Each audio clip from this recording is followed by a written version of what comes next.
Hey, Grandma and Grandpa. Well, at long last, after 6 months of saying that I'm gonna do it, I'm gonna do some how-to videos for you guys with your not-so-new tablets at this point. Sorry it took me so long. It's just sitting down to do this. It takes a little time. Anyway, without further ado, I'm just gonna do quick basics of Android, which is the main software on your tablet. Things that you probably have figured out already, but maybe there's a trick or two in there that you haven't yet figured out.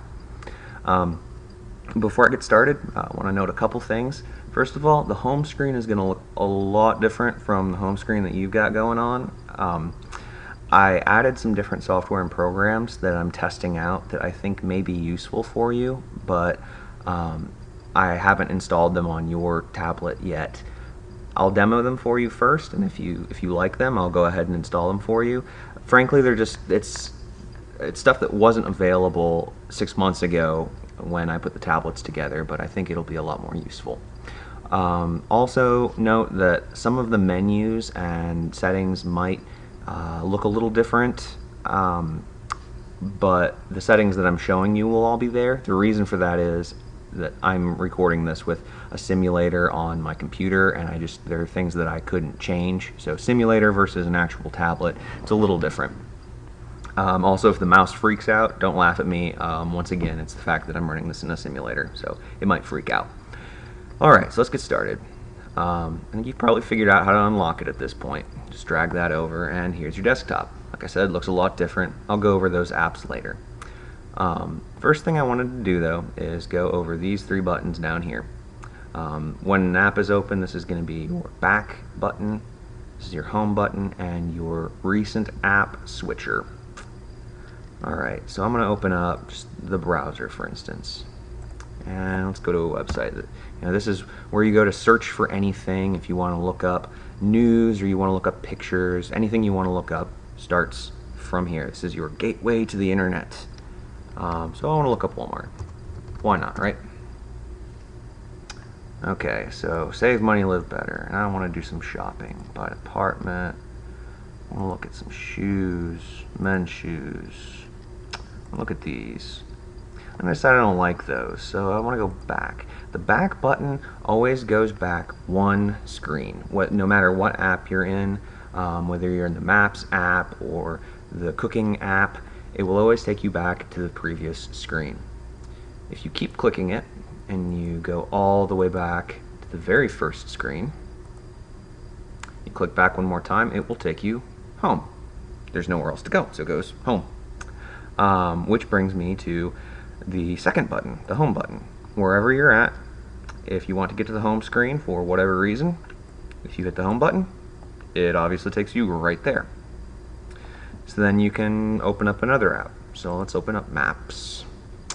Like I said, I can look up, here, Bentonville, Arkansas. Click on that. I want to look at the street view of it. Okay, yeah, so I can actually see Bentonville. I want to go back. I want to go back to that last screen. Well, there we go. Just go back one. Okay, so if I hit home and I want to go to a different program, I hit home and I open up the browser again, and then I hit home and I want to open up the email, and then I'm hitting home a lot. It's getting annoying. Every time I want to open up something new, even things that I already have open, I'm having to go all the way back to the home screen. It's kind of inconvenient. So there's this button here.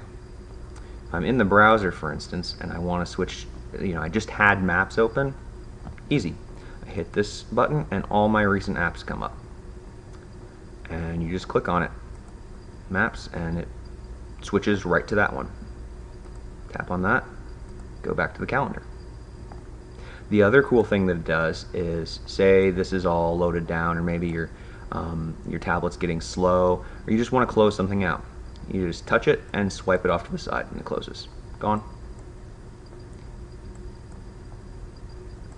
So, yeah, so those are those three nifty little software buttons.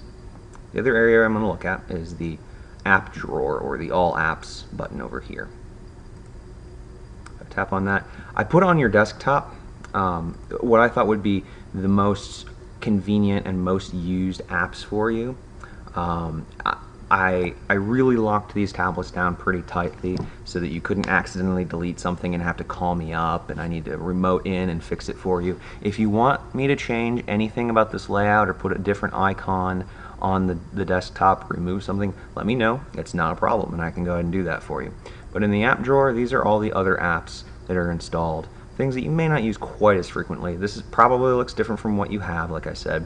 But you can, let's look up YouTube. YouTube's great, by the way. Not only is it just silly videos, but I mean, I've looked up. There's this guy, Eric the Car Guy.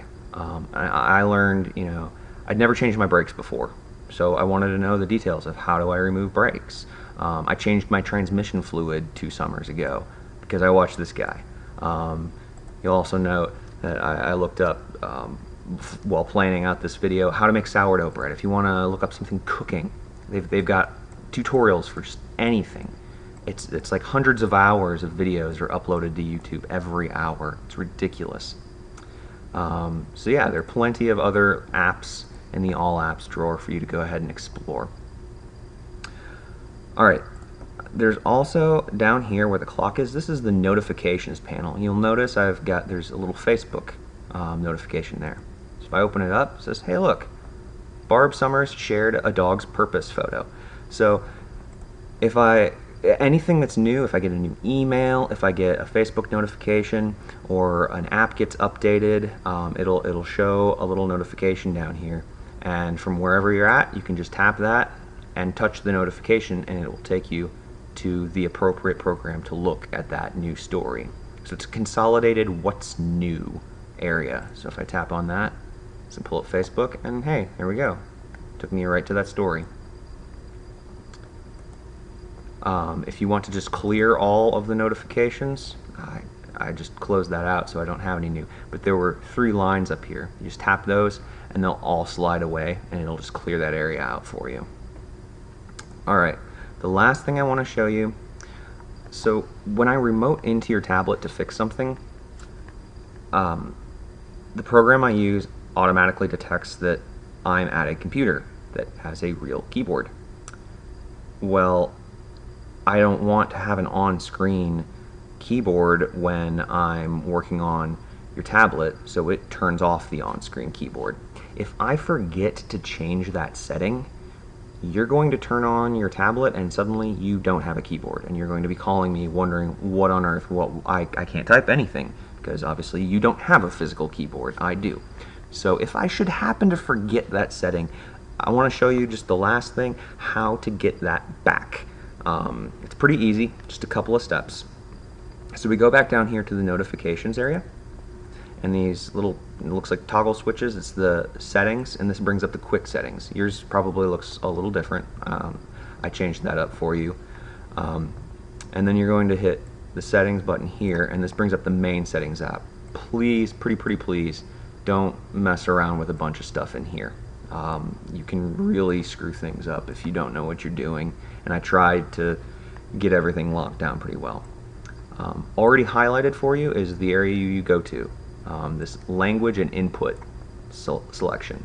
So click on that, it'll bring up this screen, and what you want is right in the middle, this one, keyboard and input methods. There's this default setting. Click on that and it'll bring up this screen. Here it says hardware, the physical keyboard. It's on. It's on because I'm on my computer right now and it sees that I have a keyboard, a physical keyboard. You want to turn that off. I'm not going to do it right now because it wouldn't make sense for me, but turn that off, and then you can either hit the home button or the back button to get out of this, and you should have the software keyboard back. So one more time, you just go to the notifications area, click the settings toggle to bring up quick settings, go to the main settings app, and if you go to language and input, go to the default and change the physical keyboard from on to off, and that will fix just in case I accidentally forgot to change that setting. And sometimes you may see when you turn your tablet on, it's at this screen. That's because I turned the physical keyboard off and then logged out, so it left you here. And just hit home. Just get out of it. Alright, So that's pretty much it. If you have anything you'd like me to demo, let me know, and yeah, I can probably go ahead and make a video for you. Try to get some of these cranked out and help you out with things that you've already asked me for.